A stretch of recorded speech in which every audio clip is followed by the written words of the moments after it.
You ask Tiger to solve. This deals with linear equations with one unknown. The final result is x equals 5/3.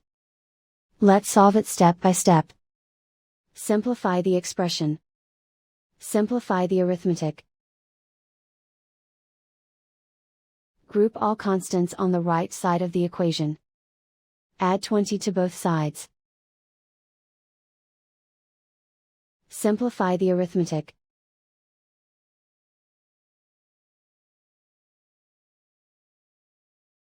Isolate the x. Divide both sides by 12. Simplify the fraction. Find the greatest common factor of the numerator and denominator.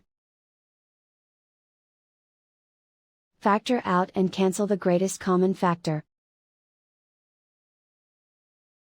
And so the final result is x equals 5/3.